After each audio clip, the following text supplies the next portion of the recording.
Hello and welcome to episode 205 of the 21st Century Work-Life podcast. This is a special episode because we're slotting it in between our normal episodes. And the reason is that I've had a couple of conversations recently that I thought were quite timely. So I didn't want to have to wait until they fitted in with our program, with the episode program. And so I thought, well, it's our show. We can do whatever we want.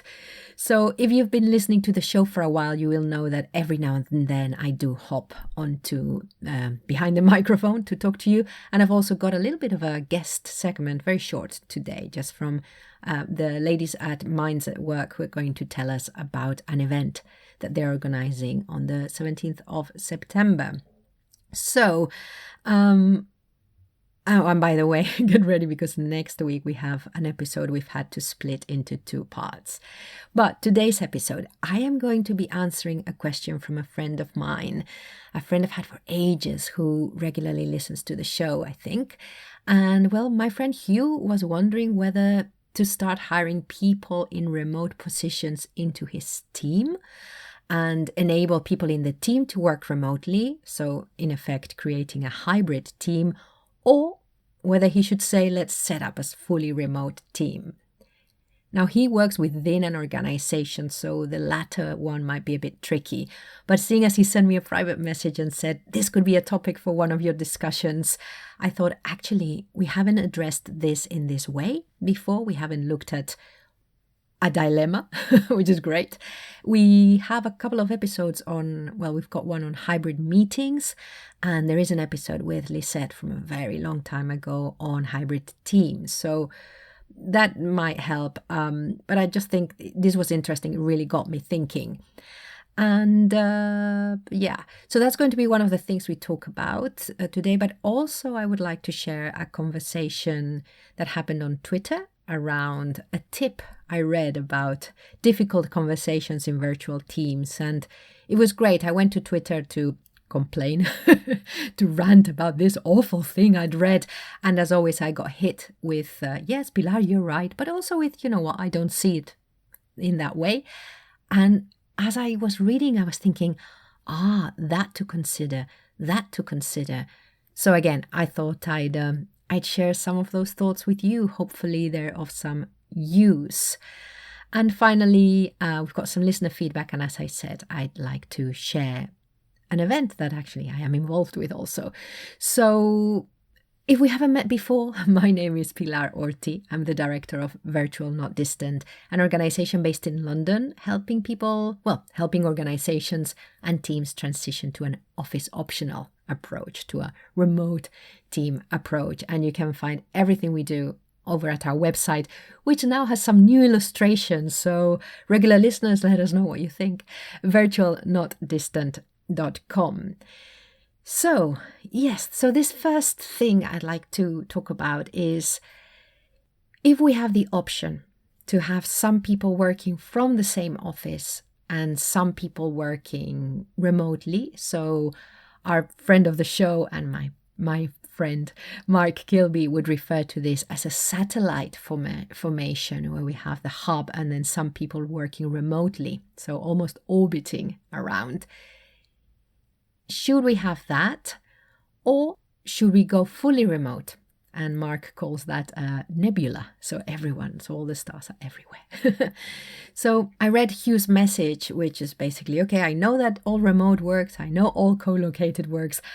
I have this feeling that the hybrid thing doesn't work very well. However, it's going to be very difficult to just say we are a fully remote team for all the constraints of organizational stuff.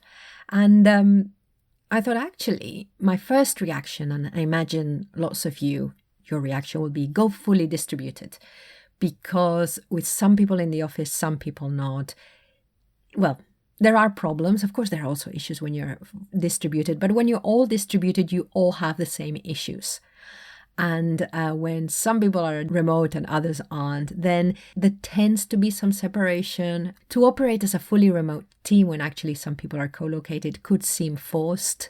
So it often doesn't happen, etc. So we know the problems are people missing out. If we have meetings, we have people dialing in hybrid meetings, which we know are the worst kind of meeting. The worst as in the most difficult technically, and unless you've really got it sussed, which some people do, they are hard. They are the hardest. So my first instinct was, yes, fully remote. And then I thought, okay. And I started to think, okay, what are the benefits of going hybrid? Because there have to be some benefits. And if not, we look for them. That's what we're here for. One of the benefits is, of course, when you're thinking of a team in an organization, if we're a small business, that's different. But a team in an organization, when you're hybrid, that means that you have a presence in headquarters. So you have that presence as a team, which if you are an online team, a virtual team, remote team within an organization, you might not have that. And you lose that connection with HQ. And we all know that we can miss out on a lot of information if lots of stuff is happening over in the main office and no one is thinking of telling us because they've forgotten about us. As people, we're less visible. As a team, we might be less visible. Of course, there are ways, if we are in a virtual team, of dealing with this. But if you're a hybrid team, that is an advantage, that you don't lose the team presence in headquarters. The other thing is that the people who stay in headquarters can benefit from spontaneous encounters, which are more difficult to have in distributed teams. More difficult, not impossible, please. Big difference. But that could be a point of engagement for some people, of course. And it could be if you have some connectors, some people who are very aware of the remote employees, then that might be a connector. That might be all you need to continue fostering those relationships. It could be the manager's role, but it could be that there's someone in the team who's just really good at keeping the team together. So if you have, it really depends so much on personalities, doesn't it? So that's another thing to consider. If you remain with a team base, and again, when we're saying being at headquarters, now there's not one way of having an office. There's activity-based working, there's open plan offices, there's other kinds of layouts. I'm assuming some stuff here, even in that way. So at least we have a site where everyone can come in and everyone can be comfortable at one point. And practices can be developed, as we're saying. If we're a hybrid team, we need to start tweaking. To be honest, a lot of the communication now within a team is electronic anyway. So we set up lots of visible teamwork processes and then make sure that we also have social events, virtual coffees that we can have with our teammates, that we can have spontaneous interactions, that we give visibility to those team members that are not at headquarters as much as the ones who are at headquarters, then that's something to think about. And that, to be honest, this thing of some team members being more visible than others within the organization could be a source of friction, because it could be that growth opportunities or opportunities to do other stuff within the organization, even as part of your role, can diminish. So it really depends on the organization. But I was already going into the minuses, but there are some pluses. So minuses, as I said, the people who are not around can be missing out on some good stuff, on some networking. There is a danger of clusters forming. So you might have that suddenly you have some sub-teams develop, and not deliberately, which could be good. You could decide, well, if we're a hybrid team, is there a way of making the work so that everyone who's remote can meet more often and everyone who's co-located can meet more often, or that we facilitate some more interaction between them? You could do that. But then you run the danger of clusters forming in an unhealthy way as well. So that's something to look out for. So, of course, the biggest danger is that the remote employees start to feel there's a feeling of inequality and isolation. And I don't know why I've said the remote employees, because this could go either way.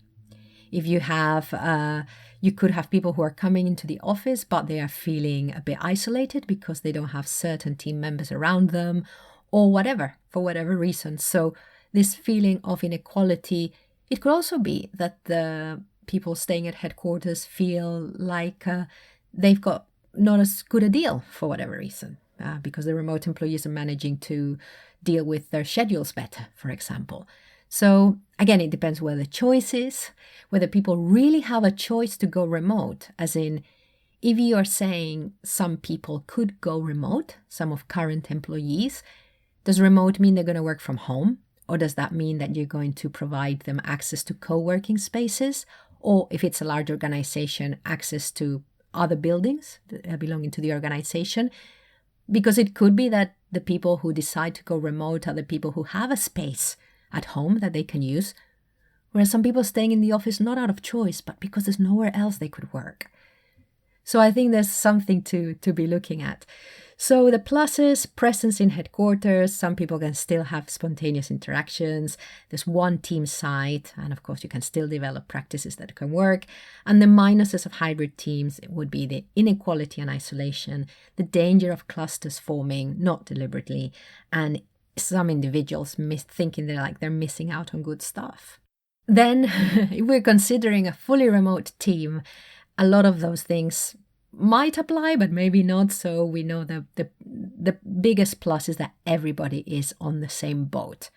So remote practices get adopted by everyone. Visible teamwork is important for everyone.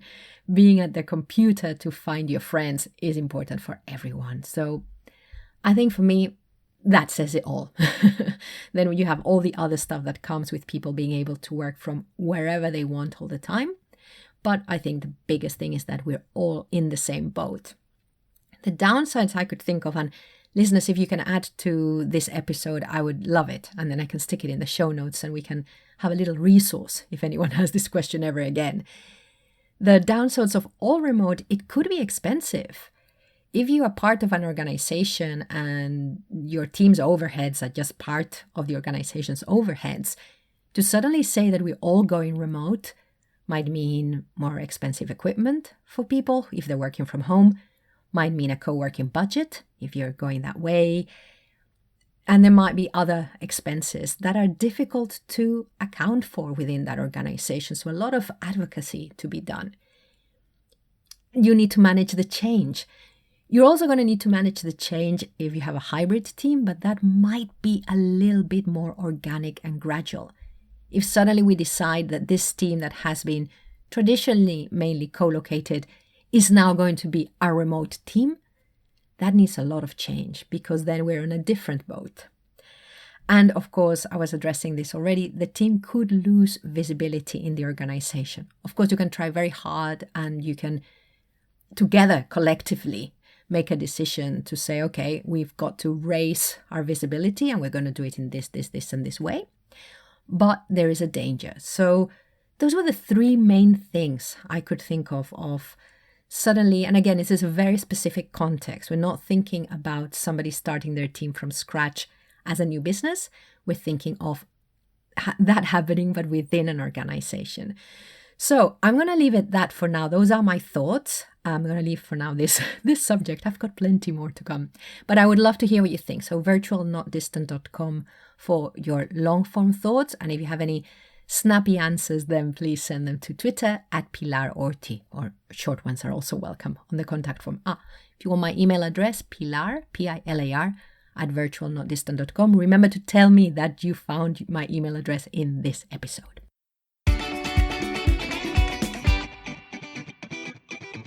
So I wanted to share with you a conversation I had on Twitter, and it was sparked off by something I read in an app I have, which serves me right because I don't really like tips as such. I think I've just read so much the word and heard it so much in so many different contexts that I have this reaction against them. So why on earth I have the app The Tip on my phone is anybody's guess. So it is from HBR, and I do have it on here because, well, for me as a consultant and workshop leader, etc., it gives me a really good idea of what is front of mind of managers because the HBR, they know their audience. So that's why I have it. And sometimes, especially in the stuff that I'm not specialized in, I think it does make me think. What it is essentially, the app has a summary of a longer form article. So let's put everything in context. Context is so important. This is This is something that is so obvious, but I forget. So having said that, I tweeted, just read a management tip from a high-profile publication giving advice on having difficult conversations virtually with a team member. Number 1 was use video. And of course I said, well, not necessarily. That's a preference and an option to consider. Let's not oversimplify. So I'll read first the ones that said, yeah, you're right, it's terrible. So thank you very much to Joe Cook at Lightbulb Joe on Twitter, who said, agree, whilst video can be great for reading more physical body language and can sometimes make a better connection, it removes the possibility to think in a way that doesn't look good on camera. This is something that I struggle with personally. So that sometimes if I have to have a conversation on video, I have to be looking at the camera all the time. Whereas if I'm on the phone or audio only, my eyes can go anywhere. So if I need to look out of the window and think, or if I need to frown, because I do that often, I'm not also concerned that the other person can see me. So for some people, this will be a nightmare because they want to see what the other person is doing. I infer a lot from people's voices, and I have a very big imagination.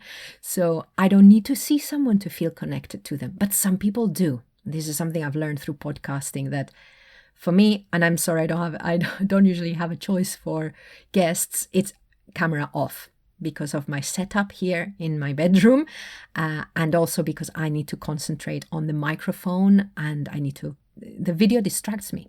It takes me out of myself. But for some people, it's very hard. So again, this is a reminder for you and for me, actually. Then Andy Roberts, who's so engaged on Twitter, he's been on the show before. Rules for this, rules for that. How about we think broadly and strategically and think through common sense options? And then he's got the really long hashtag, which is quite funny. And then Justin Morris, who's been on this show. And in fact, we had a conversation where he said he much preferred video in general. No, so this is very specific. Remember, we're talking about difficult conversations. And the tip was about a manager having to have a conversation with a team member. So again, context. Justin said, I love video, but in this case, I agree with you. Difficult conversations can be more stressful for both over video than voice only, especially when emotions start to surface. Depends on your relationship with the person, the topic of conversation, and the intended outcome. And the relationship is so important. Because, and also what your engagement needs to be, what you want, how you want that other person to see you. If you need to have a conversation with someone and you want them to see you fully present, then video is great. If you are someone who, like me, can get very emotional, maybe it's better that I'm not on video. You will hear my voice shift, but actually you might not want to see me. It depends. In some cases, we might want to see the emotions because we want to see the effect we're having on other people. We want to see other people noticing the effect that the conversation is having on us. In other circumstances, we might not want that to happen. And then there was a reply to Justin's tweet from Paul Woods. Conversely, if I was having a difficult conversation with an employee in the office, they would think it was weird if I was talking through a partition or wall, hiding our faces. Hashtag team video on. And that made me think another thing, just actually building on Justin's point, is that it doesn't just only depend on the relationship with your person, it also depends on what is the norm in that team. Because as Paul is saying, if we are used to seeing each other like you are in the office, you're used to seeing each other when you talk. If that's what we're used to in a remote team, if we're used to having the video on, to suddenly not do that is weird. So for me, from Paul's point of view, for me, it's not that we're not seeing our faces, it's that we're doing something very different to what we're used to. And that might not be the best thing. In other cases, it might be. I don't know. And then, let me just see, because then in reply to Paul, Lorian Strand went off on one, and he says it. He says, a bit off the point, but still related. This is the background I use when people don't turn their video on, deliberately designed to annoy them by being inconsistently aligned. And he's got He's got a shot of this thing that says, turn on your video, turn on your video. I prefer other strategies, but that made me laugh. Well, what he's saying is basically he doesn't understand why people don't turn on their video. And this also comes from people are not turning on their video for reasons that have nothing to do with whether the conversation is going to be better or not. But sometimes we don't want to turn on the video because we want to feel more comfortable for whatever it is. So as you can see, loads of stuff in here. So in summary, I've got 3 things that I learned that I hadn't thought of when I went into Twitter and launched that tirade. I still think we have to be very careful, and especially if you're starting to make the transition, if you've never worked in this way, just have a look at the advice, like with everything that's coming through, and think of the contexts. And as we are seeing, there is not one way of doing remote work. There's a lot of stuff that you need to take into account. So this is just a reminder of that. But what I took that I'd forgotten about was the context. What does your team usually do? How do you usually talk in the team and as individuals? If you're going to have a difficult conversation, be aware of this. Be aware of how are things normally done and do they suit? Individual preferences. So, and this goes beyond, Elise Keith sent me after another tweet. She said, well, some people have a preference of having remote meetings over in person because then they can multitask. For me, that's when the preference gets in the way, and that's the point she was making. However, sometimes they're very ingrained, and if video is not comfortable and audio is going to be more comfortable for the other person and yourself, then decide on the medium. And this goes back to, you've got to know your team members, and you've also got to share your preferences, what they are, because if we don't know what our team member prefers and we don't know what we prefer, then all of this becomes really complicated. Which brings me to my very last point. Think about all this in advance, even if it's in your head or with someone else, or share it with us, virtualnotdistant.com. Be thinking about this, because the last thing you want to do when you're going to have a difficult conversation, whether it's in your remote team or not, is to have to be considering all of this. So have a think now, understand what your team members prefer, ask them, suss the team out, maybe have a conversation about, okay, and actually this is a great prompt. I heard this lady on a podcast talk about this. What do you think? What would happen? How would you prefer to have a difficult conversation? Then you've got that out of the way. And then when you have to have the difficult conversation, you can make decisions quickly. So I would love to hear what you think about this. I will stick the link to the Twitter thread in case you want to have a look. Thank you to everyone who replied. Thank you to everyone that interacts on Twitter. I've got some thanks coming near the end of the show as well. Right, for now, I would like to introduce to you the ladies from Minds at Work, and they will introduce themselves. I love it when guests introduce themselves. Some people say it's a bit rude and I should do it, but I think it's nice to hear them say their names. All their events happen in London. They happen in person in London. Not this one. Well, it happens in London, but there's an added thing. And they joined me from the US, even though they're based in Spain, and they are remote workers themselves. The event is on the 17th of September at 6:30 UK time, so that will be 6:30 BST, and it's gonna be in an open space style.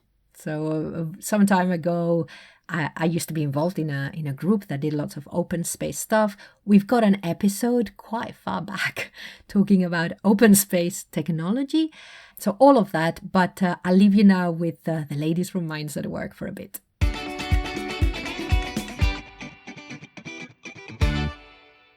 My name is April Doty, and myself and my partner here, Sarah Bingham, are the events and community managers at Minds at Work. We are partners in life and at work.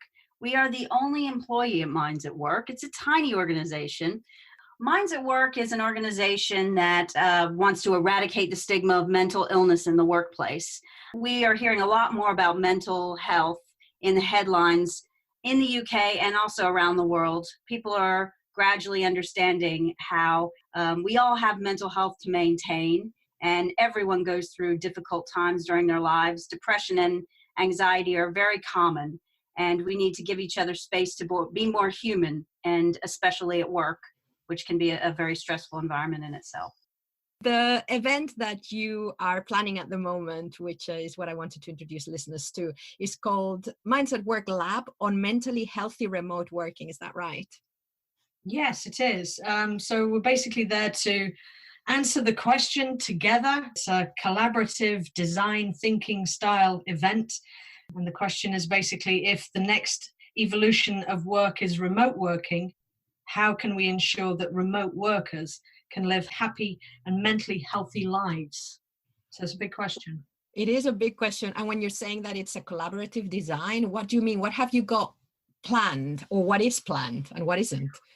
Well, the physical event is going to be held at 3, which is a mobile phone company in London, and it's at their content creation studio in Oxford Street in the basement.